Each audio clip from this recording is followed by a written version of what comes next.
Hello, bienvenue dans ta météo numéro du mois de mai, j'espère que tu vas bien et que ton mois d'avril s'est déroulé du mieux possible.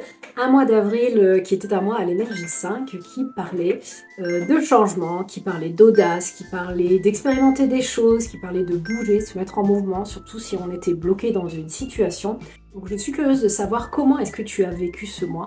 Est-ce que tu as vécu le changement? Est-ce que tu as osé l'initier? Ou est-ce qu'au contraire, tu as vécu peut-être des blocages? Donc ça, c'est ce qui peut arriver en mois 5. Si on n'ose pas, si on n'a pas l'audace d'initier un changement, eh bien, on peut rester bloqué dans des situations, bloqué dans ses peurs, etc. Donc c'était un mois qui parlait de changement. Tu remarqueras que j'ai changé de lunettes. Donc voilà, c'est pas anodin du tout.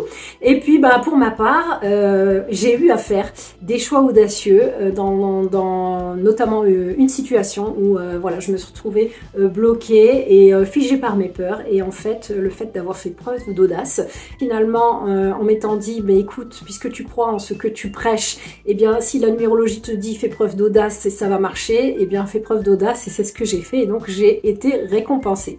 Donc, je suis curieuse de savoir si toi, il y a eu des choses similaires. Donc, dis-moi dans les commentaires. Ceci étant, bienvenue donc dans le mois de mai qui est un mois universel 6 sur donc 2026 qui est une année universelle 1. Donc ça nous amène à voir cohabiter ces deux énergies, donc le 6 et le 1, donc tout au long de ce mois de mai. Donc le 6, il nous parle d'harmonie, il nous parle d'amour, il nous parle d'engagement et puis aussi d'alignement. Donc après le mouvement et les changements qu'il y a pu avoir au mois d'avril, eh bien le mois de mai, il vient remettre du sens, remettre de la cohérence dans ton quotidien et vérifier que ce que tu as construit est bien aligné à ce que tu souhaites, à tes valeurs, à qui tu es. Donc en gros, ça va être un mois qui va être plus émotionnel et comme il a déjà démarré au moment où je tourne cette vidéo, peut-être que tu l'as déjà senti et surtout, il y a vraiment un sujet qui va être au cœur de toutes les thématiques, ça va être le relationnel. Je ne sais pas de ton côté comment ça se passe, mais alors là, on est le 8 mai, je n'arrête pas d'avoir des demandes de personnes pour des coachings, des accompagnements, des conseils autour du relationnel. Donc je me dis, c'est un truc de fou. Donc je suis curieuse pareil de savoir, est-ce que tu as senti ça? Et donc c'est un mois qui va pousser aussi à s'engager et à prendre ses responsabilités. Donc, retiens que les grandes thématiques de ce mois-ci, qui vont être à l'honneur, eh bien ça va être l'engagement, le positionnement, le fait de prendre ses responsabilités. Et puis il y en a une aussi qui va pas être des moindres, et celle-là elle est quand même plus sympa, c'est une thématique au cœur du bien-être. Donc le bien-être va être au cœur des priorités de ce mois. Donc bien-être, prendre soin de soi et des autres, attention sans s'oublier au passage. En gros, cette énergie du 6 eh bien, vient te demander, est-ce que ce que tu as construit les mois précédents est aligné et vraiment aligné avec toi, est vraiment aligné avec tes valeurs. Donc c'est un mois qui peut amener des prises de conscience relationnelles, des besoins, des repositionnements dans ces relations, des besoins de clarification. Donc le 6, c'est un chiffre qui a horreur du conflit. Donc si à un moment il y a des choses qui ne sont pas justes, ça peut être nécessaire de reposer les choses à plat et de redéfinir la relation. Donc ça amène cette notion de responsabilité, de prendre des engagements et surtout aussi de faire des choix importants. Au-delà de ça, tu vas pouvoir ressentir l'envie de ralentir, de te poser.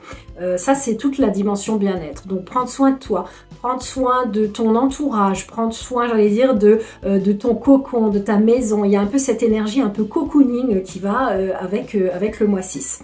Et je voudrais revenir sur le relationnel qui va être central ce mois-ci. Et donc, ce que tu pourrais ressentir, eh bien, c'est un besoin d'authenticité. Un besoin, j'allais dire, moins de tolérance avec ce qui ne te semble pas juste, ce qui ne te semble pas aligné à tes valeurs.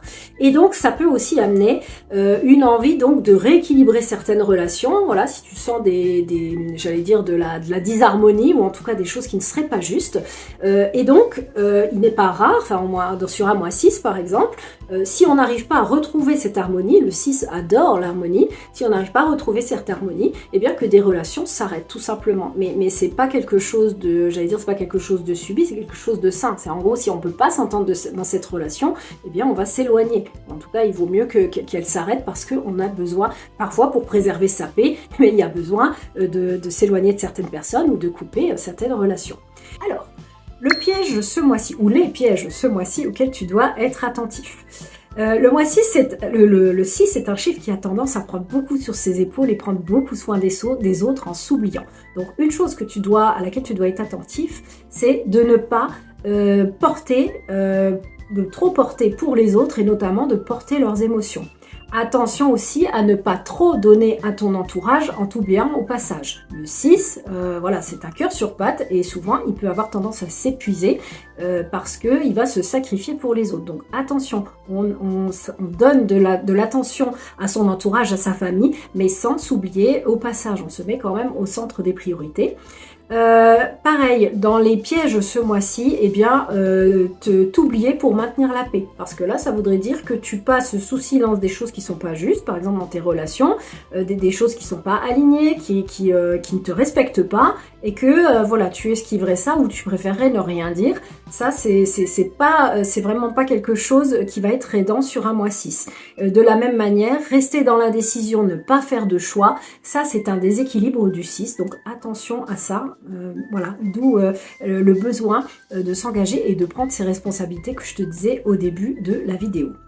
Et donc, en revanche, ce qui va t'aider ce mois-ci, eh bien, c'est de revenir à tes valeurs. Donc déjà, de les définir. Qu'est-ce qui est important pour moi? Qu'est-ce que j'accepte et qu'est-ce que je n'accepte pas? Quelles sont mes limites? Donc, ça va être de poser tes limites. Assumer une nouvelle responsabilité, ça va être, si elles viennent à toi ou si on te le propose, ça peut être quelque chose qui va être aidant ce mois-ci, ou en tout cas qui peut être porteur. Donc te respecter, poser des limites claires, je l'ai dit. Nourrir des relations équilibrées, ben, tu l'auras compris. T'investir là où ton cœur te dit go, et pas l'inverse. Donc en gros, si c'est un oui, c'est un vrai oui. Sinon, eh bien, n'y va pas. Prendre du temps pour toi, donc ça veut dire ralentir.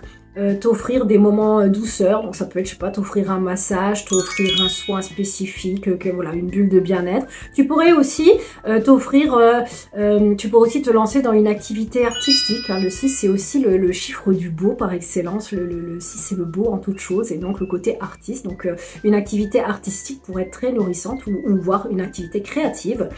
Et puis enfin, autre chose que tu pourrais faire, c'est prendre soin aussi de ton intérieur, de ton cocon. Donc pourquoi pas refaire la déco de la maison, remettre de jolies couleurs, enfin voilà, recréer un espace cocooning. Ça c'est quelque chose qui va te faire te sentir bien. Et puis bien sûr, passer du temps avec tes proches, avec ta famille. Vraiment le 6 c'est le chiffre de la famille, du bien-être avec les autres. Je termine là-dessus. Dernière chose, si tu as bien déroulé les mois précédents, donc si tu me suis chaque mois et que tu as posé les actions qui sont conseillées en tout cas chaque mois, eh bien c'est un mois qui peut amener du succès si tu étais donc aligné les mois précédents. Je pense t'avoir tout dit sur ce mois de mai, j'espère que ça t'aura parlé. Dis-moi en tout cas dans les commentaires si c'est le cas. Et que peut-être que voilà, tu as déjà vécu certaines choses dont j'ai pu parler puisque le mois est déjà démarré, donc je suis curieuse de savoir. Et sinon, je veux bien savoir voilà, comment s'est passé ton mois dernier. Sur ce, eh bien, il ne me reste plus qu'à te souhaiter un très bon mois de mai et puis à te dire au mois prochain. Ciao!